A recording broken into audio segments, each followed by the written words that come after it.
A Global News exclusive. Documents show the federal government has the ammunition it needs to throw a wrench in the province's Greenbelt development plans. The federal government minister has been at odds with the premier over plans to open up some of the protected land for housing. And it seems Ottawa may have everything it needs now to intervene. Queen's Park Bureau Chief Colin DeMello has the story tonight. Colin. Yeah, good evening, Alan. This could pose a significant challenge to Premier Doug Ford's Greenbelt plans to open up 7,400 acres of the Greenbelt for housing development, but only if the federal government chooses to intervene. Once protected lands, now open for housing development. But nestled in the Greenbelt are a collection of species that remain protected by law. There's dozens of federally listed species at risk in the Greenbelt. They range from things like the red-sided dace, which is a small fish, a very colorful little fish, to the red-headed woodpecker and the Blanding's turtle. There's many.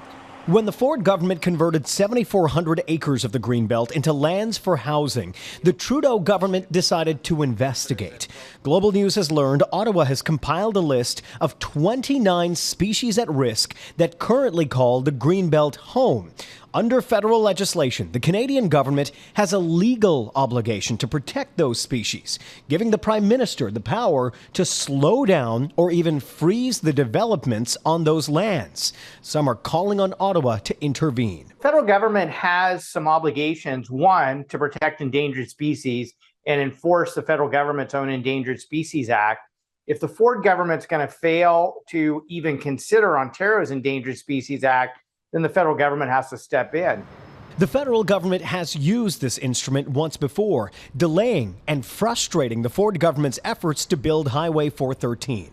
In this case, the Ford government says developers must avoid impacting any species at risk, but says building housing is a necessity in Ontario. Some believe if the federal government does not act, it could lead to serious consequences. I mean, these are the rarest of the rare, and if we eliminate the habitat for the ones that are on this list, then there's a very good chance that they can be extirpated from Canada. We would lose these species. Something environmentalists say would offset Ontario's ecological balance.